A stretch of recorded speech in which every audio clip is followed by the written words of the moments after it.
पंच परमेष्टि भगवान की, आचार्य श्री गुरुवर कुंद कुंद महाराज की, आचार्य श्री गुरुवर विद्यासागर महाराज।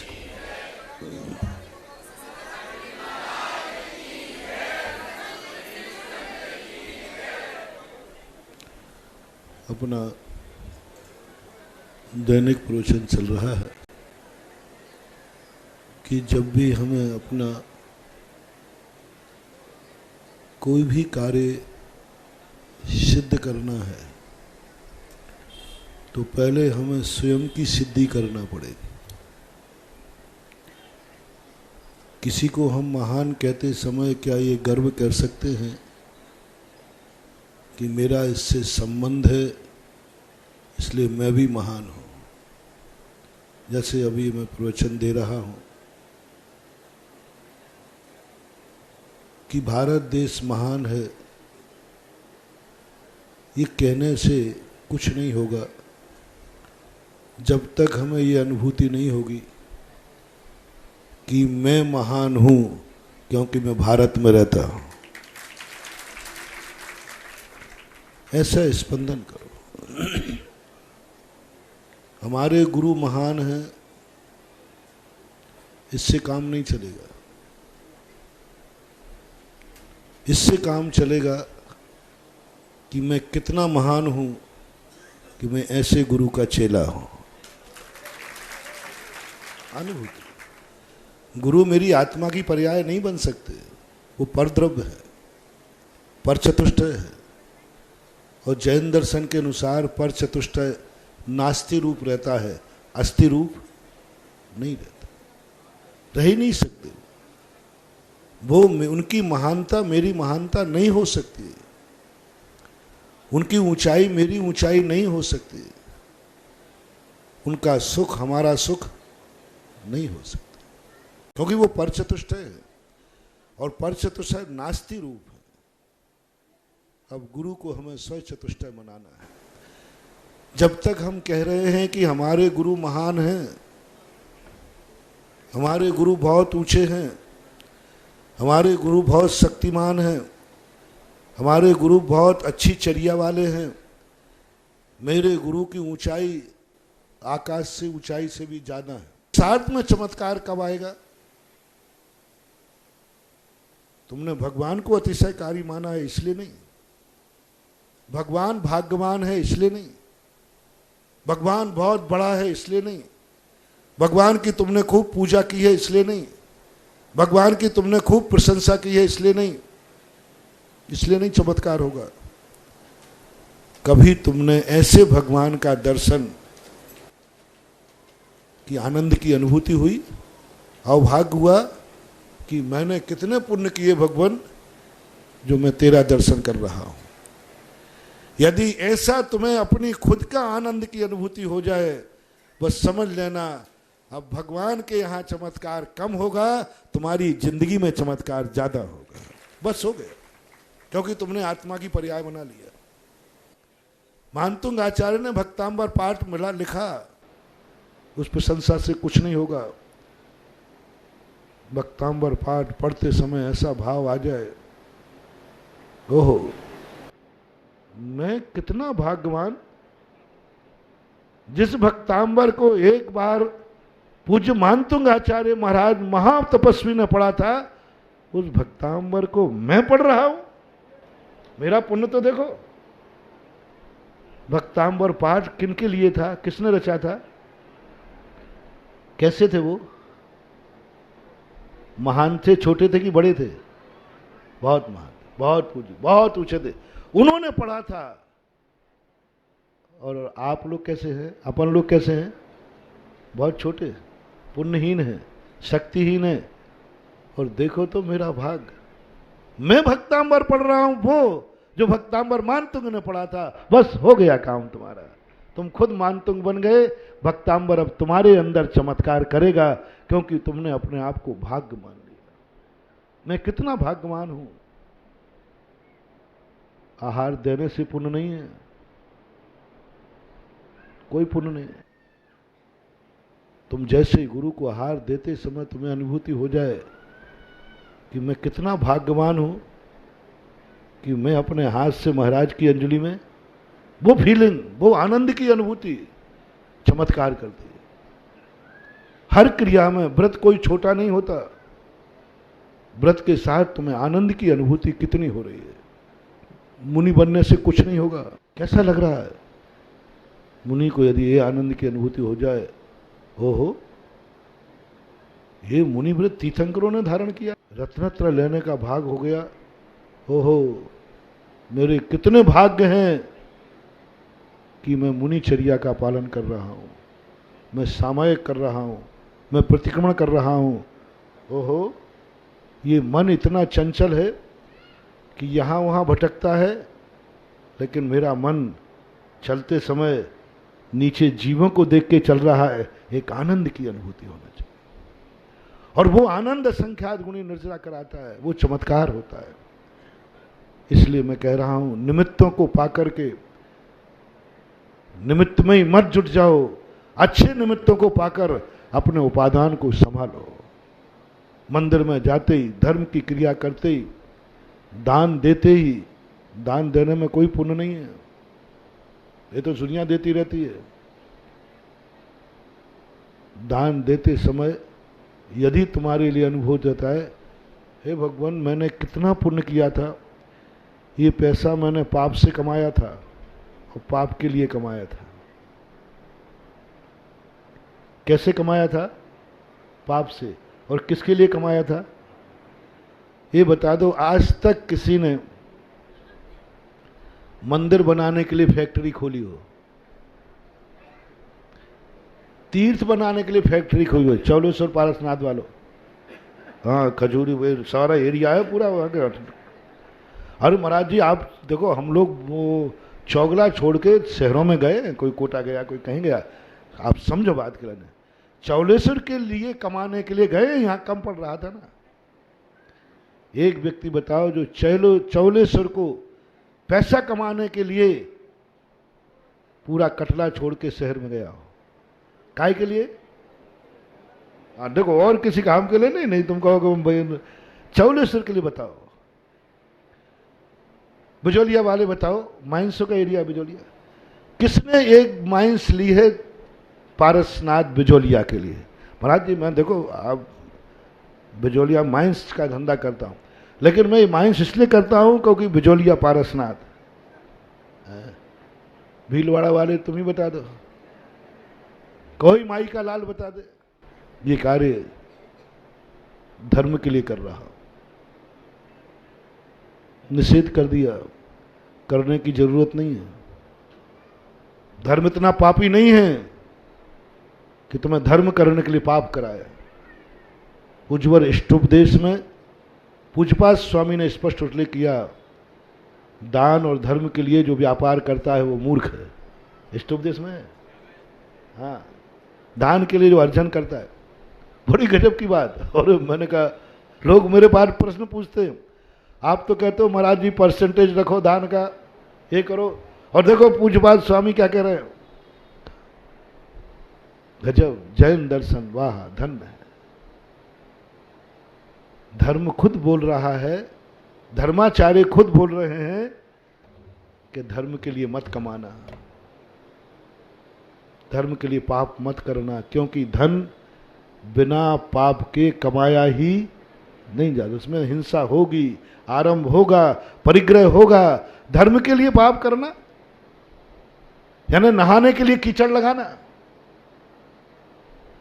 क्यों भाई क्या कर कीचड़? बोले इसलिए लगा रहा हूं कि मुझे नहाना है। कीचड़ लग जाए सो नहाना ठीक है, कीचड़ लग जाए सो नहाना पड़ता है। नहाने के लिए कोई कीचड़ तो ना तुम कमाते हो। मैं नहीं भी कहूं तो कोई भी, पूज्यपाद स्वामी नहीं भी कहते तो आज तक किसी ने कोई फैक्ट्री मंदिर बनाने के लिए नहीं खोली, तीर्थ बनाने के लिए नहीं खोली, कोई अस्पताल बनाने के लिए नहीं खोली, कोई विद्यालय के लिए नहीं खोली, कोई मूर्ति बैठाने के लिए नहीं खोली, कोई संतशाला बनाने के लिए नहीं खोली, कोई धर्मशाला बनाने के लिए नहीं खोली। कोई नहीं खोलता है और खोलने की जरूरत भी नहीं। हर व्यक्ति ने पैसा पाप से कमाया है और पाप के लिए कमाया है। 99% तो मान ही लो पाप के लिए कमाते। मकान बनाएंगे, गाड़ी घोड़ा लेंगे, शादी विवाह कहेंगे, ठाठ से रहेंगे, यही है ना। हर व्यक्ति कमाता है। क्यों कमा रहे हो? बोले ठाठ से रहने के लिए, मकान बनाने के। मकान पाप रूप है, परिग्रह है, जेल है। गाड़ी घोड़ा आराम परिग्रह है। शादी विवाह संसार की वृद्धि के कारण है। 99% लोग संसार बढ़ाने के लिए कमाते हैं।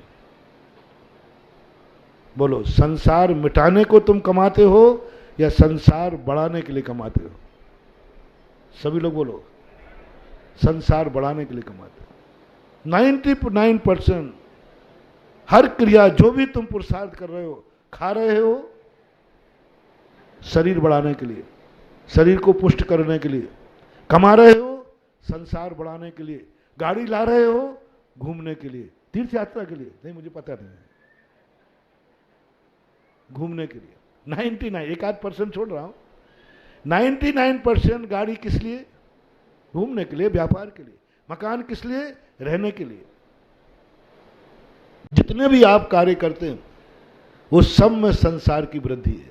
मेरे हाथ से 1 लाख रुपए का पाप नहीं होना था, मेरे पैसे से पाप नहीं होना था, मैंने दान में दे दिया, बस वो आनंद की अनुभूति। यदि मैं रोटी खाता तो क्या फर्क पड़ता था?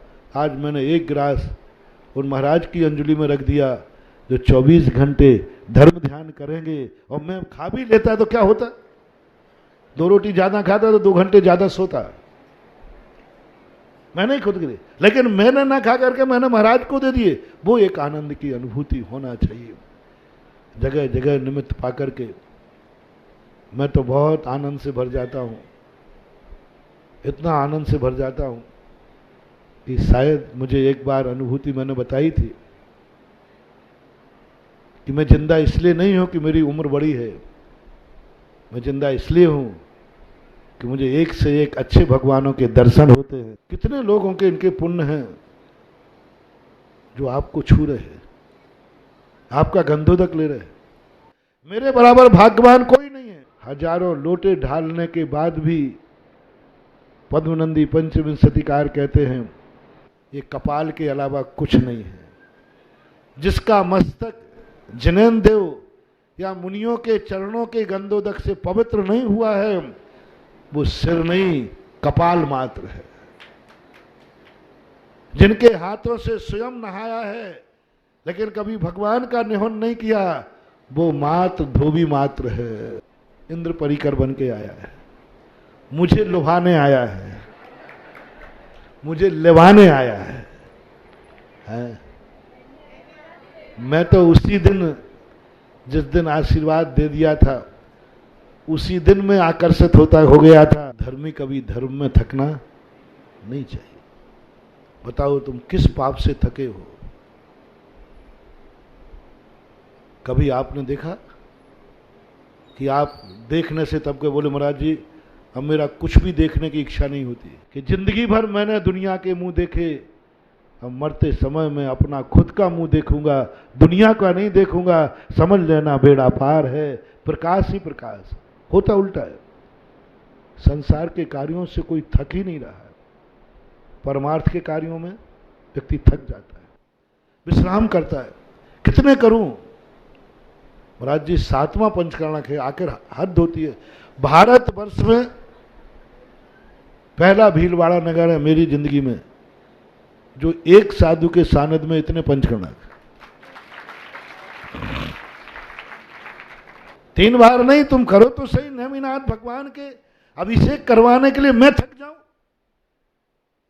नहाने के लिए थक गया तो मैंने नहाना छोड़ दिया, अभिषेक करवाने के लिए नहीं थका इसलिए करवा रहा।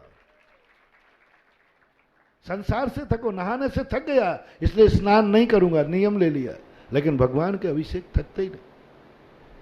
इतने पंचकर्णक कर चुका, मैं कभी थकान महसूस नहीं। अभी 15 दिन पहले हुआ था, 15 दिन, महीना भर हो गया होगा, 20 दिन हो गए आजाद नगर में, और 2 किलोमीटर दूरी है, ज्यादा नहीं है। मेरा वही जोश, वही होश, वही आनंद, एक आनंद आता, कभी थकने का काम ही नहीं। साधु सामायिक में थक जाए, कितनी करूं, प्रतिदिन कर रहा हूं, गया साधु। कितने बार प्रतिक्रमण करूं, गया साधु। कितना विहार करूं, कितना देख के चलूं, गया साधु। और श्रावक आ जाए कि कितने भगवान की महिमा गाऊं, कितने कलश ढालूं, कितनी पूजा करूं, कितना पंचकल्याणक करूं, ये भाव आते ही तुम गए काम से, गए काम से। पंचकर्ण धर्म करने के बाद यदि थकान और उदासीन महसूस हो जाए, समझ लेना तुमने धर्म नहीं किया है, धर्म की मजदूरी की है। कितने पंचकर्णक, कितनी मना लो भगवान के पंचकर्णक, कल्याण नहीं होगा। लेकिन जिस दिन अनुभूति हो जाए कि ये पंच कल्याणक मेरे लिए है, पंच कल्याणक भगवान के होंगे और कल्याण मेरा होगा। मैंने एक दिन सुनाया था ना कि एक स्थान पर कार्य हो रहा था, मुझे विहार करना था, तो मैं 2-3 से देख रहा था, तो मैं 8 दिन तक रुकूंगा नहीं। हो ही नहीं। एक व्यक्ति, नहीं महाराज जी ये 3 दिन में काम हो जाएगा।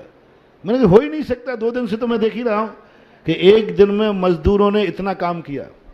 तो मैं हिसाब लगा लिया, एक दिन में इतना तो 8 दिन में इतना, तो 8 दिन लगेंगे। एक व्यक्ति कहता महाराज जी 3 दिन का वायदा करता हूं। मैंने कहा नहीं, तुम्हारी बातों में मैं क्यों आऊंगा, जो मैंने अपनी आंखों से देखा। हो ही नहीं सकता, असंभव। बोले महाराज जी सारे चमत्कार आपके पास ही नहीं है। हाँ क्या बात होगी, हम लोग भी कुछ चमत्कार करके जानते हैं। सारे चमत्कार रामचंद्र जी के पास नहीं, कुछ हनुमान के पास भी। तो मैंने क्या करोगे भाई चमत्कार, देखो मैं 2 दिन से देख रहा हूं, इतने से ज्यादा हो ही नहीं सकता। बोले महाराज चमत्कार देखो अभी। और प्रतिदिन मैं देखता था कि मजदूर 4:45 बजे फिनिश, और उधर 16 लेट शुरू होता था। बोले महाराज 3 दिन में नहीं कराया तो आप जो कहो तो करूंगा, आप बिहार कर जाना। मैंने कहा भाई देखो क्या चमत्कार करते। बस चमत्कार चालू। दूसरा दिन आया, मजदूर 6 बजे से लग गए, 5 बज गए, 5:30 बज गए, 6 बज गए, मजदूर तो लगे हैं और कोई नहीं देख रहा है। पहले तसला में इतना सी बजरी भरते थे, अब इतनी भर रहे, 2 ईंट उठाते थे, 4 ईंट उठाए। मैंने कहा ये क्या, ये तो इतनी मेहनत कर रहे, और काम 3 दिन में सिमट गया। मैंने कहा हुआ क्या, मैंने कहा बताओ बात क्या हुई भाई, ये हुआ कैसे 3 दिन में 8 दिन का काम। बोले महाराज वो मजदूरी पे कर रहे थे, अब ये ठेके पे किया है। और मैंने कहा ना कि मैं तो नर्सरी रखे हुआ, मैंने डेवलप किया। मजदूरी में ठेके में क्या अंतर है, तो दिमाग लगाया। मजदूरी में एक्स्ट्रा काम करेंगे तो मालिक को लाभ, और ठेके में एक्स्ट्रा काम करेंगे तो खुद को लाभ। मैंने कहा बस यही तो दुनिया में है। तब से मैं धर्म का ठेका देने लगा। जो भी तुम धर्म करोगे, भगवान को लाभ नहीं, गुरु को लाभ नहीं, मंदिर को लाभ नहीं, सारा लाभ किसको है। यदि भगवान की पूजा में अपन ने 1 घंटे ज्यादा लगाया, लाभ किसको, भगवान को कि लगाने वाले को। ये भीलवाड़ा, ये राजस्थान, मंदिर में तो क्या हालत कर रखी थी। सुभाष नगर मंदिर की हालत देखते बनता था। और वही घर उस समय थे, वही अब कोई नया नहीं बढ़ा है। बस अभिषेक करने वालों की मंदिरों में बुलाना पड़ता था, गिनती के लोग थे। भीलवाड़ा में जब मैं 95 कब आया, 96 में, हर मंदिर में, चाहे बड़ा मंदिर हो, चाहे आमली की बाड़ी हो, चाहे शास्त्री नगर हो, चाहे कोई भी झोपड़ा, चाहे सुभाष नगर हो, बड़ी स्थिति खराब थी। और यहीं की नहीं, पूरे राजस्थान की स्थिति खराब थी। मैंने कहा ऐसा क्यों हो रहा है, तो मैंने पता किया सब मजदूरी कर रहे हैं, सब भगवान का अभिषेक कर रहे हैं, भगवान के लिए कर रहे हैं। कोई तो करो रे, भगवान बैठे हैं, भूखे भूखे भगवान बैठे। उधर हम जयपुर से प्रवेश किया ना, राजस्थान में जो साधु आएगा संघपति बनाना पड़ता था। संघपति का अर्थ क्या, चौका साथ चलेगा, संघपति होगा, वो सबसे उनके व्यवस्था करेगा, आहार की, विहार की, निहार की। तो मैंने कहा कि ये तो मामला बहुत गड़बड़ है, यहाँ तो कोई सौभाग्य मान ही नहीं रहा है। मंदिर भार हो गए, पूजाएं भार हो गई, अभिषेक भार हो गए, साधुओं का आहार भार हो गया। जब साधुओं के आहार को संगपति की जरूरत पड़ जाए, चौका गाड़ी की समझ पड़ जाए, समझ लेना भार हो गया। तब मैंने सोचा ये जब तक मजदूर रहेंगे, बस फिर जब मैंने सुभाष नगर का मंदिर, इनको 2-3 बार आया मैं यहाँ, और जब ठेका पे दिया ये मंदिर कि हे जैनियों, ये मंदिर में जो लगेगा उसका माल तुम्हारे लिए लाभ है, इतनी दृष्टि बदल दो कि जो कुछ भी मैं करूंगा उसका लाभ मुझे मिलना है। बस उस मजदूर के अंदर कोई भावना नहीं आई, अब मैं 2 घंटे ज्यादा करूंगा तो लाभ। और पहले क्या थी, ज्यादा करूंगा तो मुझे कोई मजदूरी ज्यादा मिलने वाली नहीं थी, कि जो कुछ भी मैं करूंगा सब लाभ मुझे ही मिलने वाला है। फिर देखो आपका मन कैसे नहीं लगता, देखो आपकी माला कैसे नहीं फिरती, देखो आपके लिए दान देने के भाव कैसे नहीं आते। सबको दान देने का भाव आया। आज लोग लाखों रुपया दान देने में पीछे नहीं हटते, क्यों? ऑनलाइन आते हैं। कुछ लोगों ने किया नहीं, फिर भी यहां पधारे हैं। काहे के लिए आए तुम लोग आज? आज का हम श्रीफल स्वीकार करते ही नहीं, क्योंकि मैं एक टिकट में 2-2 मजे नहीं लेने दूंगा। आज का दिन पेवर नेमिनाथ भगवान का है। नहीं, मैं देखो, मैं प्रतिदिन सुनता रहता हूं, ये लोग कल की 16 तारीख को महोत्सव होगा, भगवान के कार्य में इतने लोग आएंगे, उनको भोजन व्यवस्था ज़्यादा बनेगी, ये करेंगे, सब करें, फेवर नेमिनाथ भगवान। तो आज जो नेमिनाथ भगवान के कार्यक्रम में पधारे हैं, और मैं तो ये मान रहा हूं कि सभी लोग, क्योंकि निमंत्रण जिसके नाम का जाएगा उसी की बारात में आओगे कि दूसरे के पड़ोसी में चले जाओगे? तो बताओ भाई, बोलते नहीं हो। यहां नेमिनाथ का आज का दिन पेवर नेमिनाथ भगवान की बारात का है। नेमिनाथ के कार्यक्रम में जो पधारे, तो तीसरे व्यक्ति वो हैं जो अभिषेक नहीं भी करना था, नहीं भी किया, फिर क्यों पधारे? फिर क्यों पधारे? क्या मतलब है? कुछ लोग आए होंगे, मैं करूंगा नहीं, लेकिन जो करेंगे उनकी अनुमोदना करूंगा, इसके लिए पधारे।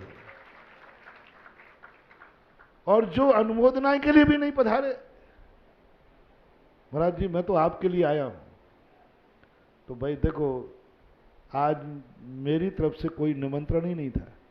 हर गरीब को, हर असमर्थ को, हर हरिजन को, हर नहीं करने वाले को मैं कहता हूं, तुम आकर के इतना जरूर देख लेना। धन्य है वो व्यक्ति जो भगवान का अभिषेक कर रहा है। मैं भी जिंदा हूं, मैं भी मनुष्य हूं, मेरे भाव भी अभिषेक करने के नहीं हो रहे। इतनी सी प्रशंसा, इतनी सी निंदा कर लेना तो भी मैं तुम्हें आदिनाथ भगवान के कार्यक्रम में आना मान लूंगा। इतना भाव कर लेना कि मैं यहां तक आया, मैं भी वहीं जिंदा था उसी दिन और कॉलोनी में था, पर मेरे अभिषेक करने के भाव ही नहीं हुए, मेरे धोती दुपट्टा पहनने का भाव ही नहीं हुआ, परिणाम ही नहीं हुआ। धन्य है वो जिसने आज महाराज के सानिध्य में नेमिनाथ भगवान का अभिषेक किया। और दुर्भाग्य है मेरा कि मैं यहां तक आया, फिर भी पुण्य से वंचित रह गया। ये जो आज अभिषेक नहीं करेगा, वो नेमिनाथ भगवान के सामने अपनी निंदा करेगा, और जिन्होंने किया है उनकी प्रशंसा करेगा, तो फिर उसको राजुल वाटिका में। देखो इतना तो करना ही पड़ेगा। देखो गड़बड़ नहीं, कृष्य करो नहीं तो कार्य से करो, नहीं तो अनुमोदना। और अनुमोदना का अर्थ यही है कि जिसने किया वो धन्य है, और मैंने नहीं किया, मेरा पाप का उदय है। मैं भी जैनी था, मुझे कोई बंदेज नहीं था, लेकिन मेरा परिणाम नहीं हुआ। कैसा मैंने आज पाप किया होगा, पूर्व जन्म में मेरा कौन से पाप कर्म का उदय आया, कि सब कुछ सामने था, मात्र परिणाम नहीं हुआ। करने की मनाही नहीं थी, तुम करने के अधिकारी भी थे, जैनी हो ना। ऐसा तो नहीं कि तुम्हें अभिषेक करने के लिए समाज ने बंदेज किया हो, नहीं नहीं, क्या पता बहिष्कार हो तुम्हारा का। नहीं नहीं महाराज, ऐसे थोड़ी, हम लोग पापी नहीं है। फिर क्यों नहीं कर पाए? वो महाराज जी, वो आपसे परेशान है ना, वो 1100 रुपया। अच्छा चलो कोई बात नहीं। ऐसे कितने लोग हैं जो 1100 रुपया देने लायक भी नहीं है, जिनके कोई खर्चा पानी नहीं और मुझे लगता है जितने श्रीफल चढ़ाने आए हैं, इनमें एक भी गरीब नहीं आया होगा। इतना भी नहीं है कि यार, तो मैं, हाँ, यदि कोई ऐसा गरीब हो तो फिर उसके लिए मैं अलग से VIP कोटा है हमारे पास। अच्छा, आज मैं, जो गरीब होगा उसको निःशुल्क अभिषेक कराने मैं खुद चलूंगा उसके साथ। जो गरीब होगा वो, जिसके 1100 रुपए की भी ताकत नहीं है, उसके साथ मैं खुद अभिषेक कराने चलूंगा। ऐसा गरीब कौन है यहां? लेकिन ध्यान रखना, यदि झूठा हाथ उठा दिया तो गरीबी हो जाओगे। हाँ, नहीं तो तुम उठा दोगे, मजा आ गया, अपन तो झूठ बोल दो महाराज जी, कम से कम महाराज जी मुझे अभिषेक करने ले जाएंगे, तो झूठा मत उठाना, क्योंकि गुरु के सामने जो बनोगे वही बन जाओगे। अब बोलो कौन गरीब है? कोई नहीं ना। वाह रे वाह, वाह रे वाह, अमीर लोगों। अब बताओ अभिषेक क्यों नहीं किया? ये तो निश्चित हो गया कि 1100 रुपए का सवाल नहीं है। फिर क्यों नहीं किया? यूं बोल दो, आपके पास कोई जवाब नहीं है। अच्छा, यहां वालों ने व्यवस्था नहीं की होगी, धोती दुपट्टा नहीं होंगे, नहाने का पानी नहीं होगा।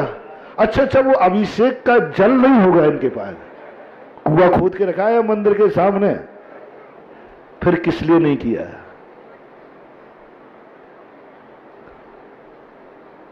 कारण बताओ, नोटिस। फिर किस लिए किया? कोई कारण ही नहीं बता पा रहा। कारण बता दो तो फिर भी बात बन जाएगी कि महाराज मैंने इस कारण से नहीं किया, सुबह सूतक था, ये परेशानी थी। क्यों नहीं किया? कारण नहीं है और सामने निमित्त है। जब सामने कोई सद निमित्त मिले और उस निमित्त का उपयोग करने की शक्ति मेरे में हो और नहीं करना, समझ लेना पूज्यवर ज्ञान सागर महाराज ने लिखा, तुम्हारे निधत्त निकाचित अंतराय कर्म का उदय है। निमित्त मिल रहा है, योग्यता भी है, सब कुछ योग्यता है, कहीं से कोई गड़बड़ी नहीं है, कर सकते हो, लेकिन नहीं करना, ये तुम्हारे निधत्त निकाचित कर्म का उदय है, अशुभ कर्म का उदय, जो कहता है करने लायक हो, कर सकते हो, लेकिन मैं भाव ही नहीं होने दूंगा। इसलिए आज तुम्हारी परीक्षा हो गई कि तुम्हारे निधत्त निकाचित अशुभ कर्मों का उदय है, जिन्होंने अभिषेक नहीं किया। महाराज जी पहले कह देते तो सब कर लेते, अभी 12 बजे तक मौका है। इतना ही तो कहा है, राजुल वाटिका में जाने के पहले अभिषेक करके जाओ, फिर खाओ तो ये भोजन प्रसाद बन जाएगा। और यदि कारण है तो फिर कोई बात नहीं, कारण वाले के लिए तो कोई बात नहीं होती है। हमेशा ये बात को ध्यान रखना चाहिए। क्यों? ऐसे निमित्त मिलने पर परिणाम आना चाहिए।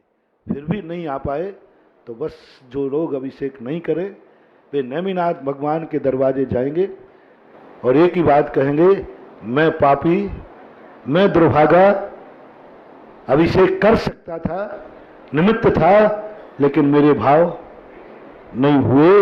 इससे सिद्ध है भगवान, निमित्त मिलने पर यदि वो नहीं सींच रहा है तो ज्ञान सागर महाराज लिखते हैं, जिस गेहूं को समय पर बोया गया, अच्छे खेत में बोया गया, फिर भी बीज नहीं आ रहा है, तो क्या मतलब है कि उस बीज में ठर्रा मूंग है। वो तुम्हारा निमित्त बना अभिषेक का, महोत्सव का, और भाग्य से तुम्हारा आना भी हो गया। ये समय पे आना है, एक दिन पहले भी आ सकते थे और एक दिन आज ही तुम्हारा आना निमित्त बना, यानी समय पर तुम्हारा बीज बोया गया, फिर भी तुम्हारे इस गंधोदक बनाने का भाव नहीं हुआ, क्या समझा जाए।